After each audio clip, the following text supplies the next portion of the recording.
திருக்குறளில் கடவுள் வாழ்த்து அதிகாரம் 1 குறள் 5.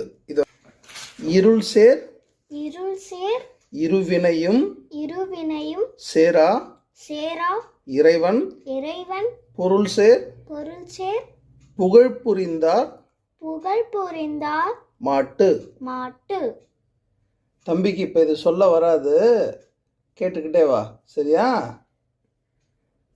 இதோட அர்த்தம் என்ன அப்படின்னு பார்த்தோன்னா, இருள் சேர் இருவினையும் அப்படின்னா இருள் சேர்க்கிற இருவினைகள் என்னன்னா நல்வினை தீவினை. நல்வினை தீவினைனா நல்லது செஞ்சாலும் சரி, கெட்டது செஞ்சாலும், நல்லது கெட்டது இந்த ரெண்டை தான் வந்துட்டு இரு வினைகள்னு சொல்றாங்க.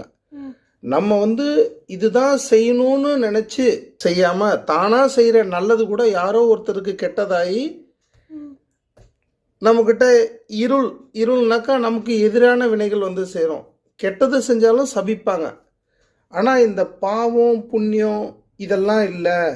பாவம் புண்ணியம்லாம் செய்து எனக்கு இந்த மாதிரியான இதுதான் கிடைக்கணும் நம்ம எதிர்பார்த்து செய்கிறது இல்லாமல் ஒருவேளை தானாக நடந்தால் கூட நம்ம அறத்தோட வாழ்ந்தா, அதாவது நல்ல பேர் வாங்கணுங்கிறதுக்காக இல்லாமல் நல்லதை செய்து நன்மையை செய்து நடக்கிறவங்க, இறைவனடி நடக்கிறவங்க, இந்த பாவம் புண்ணியம் நல்வினை தீவினை இதனால் ஏற்படக்கூடிய எந்த ஒரு விளைவும் இவங்களுக்கு வாழ்க்கையில் இருளை கொண்டு வந்துடாது, உனக்கு எந்த பாதிப்பையும் கொண்டு வந்துடாது அப்படிங்கிறது தான் அர்த்தம்.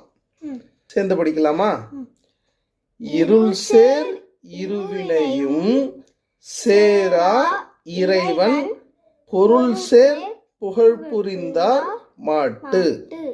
ஒரு கதை போல சொல்லலாம் அப்படின்னாக்கா, இப்போ நமக்கு அடிக்கடி கேள்வி வரும் என்னன்னாக்கா, ஒரு சிலரோட வாழ்க்கையில் மட்டும் ஏன் நல்லது கெட்டது அதிகமாக நடக்குது அப்படின்னு.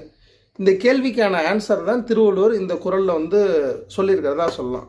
நான் அப்பா வேலை பார்க்குறேன்ல, அந்த மாதிரி ஆஃபீஸில் வேலை பார்க்குறவங்க, நேர்மையாக வேலை செய்கிறவங்க, எந்த குறுக்கொழியும் தேடாதவங்க, யாரையும் தள்ளி நம்ம மேலே போகணும்னு நினைக்காதவங்க, இவங்களுக்கெல்லாம் வெற்றி வேணால் தாமதமாக வரலாம், ஆனால் அந்த வெற்றியை யாராலையும் தடுக்க முடியாது. அவங்களோட வாழ்க்கையை இருள் மூடாது. பணம் மட்டுமே குறிக்கோளை இல்லாமல் நல்ல பேரையும் மனிதத்தையும் காப்பாற்றுறவங்களுக்கு பெரிய துன்பம் எதுவும் ஏற்படாது. பணம் சம்பாதி, அதோடு சேர்த்து புகழும் சம்பாதி, ஆனால் எந்த ஒரு காரணம் கொண்டும் நல்ல வழியை விட்டுடாத.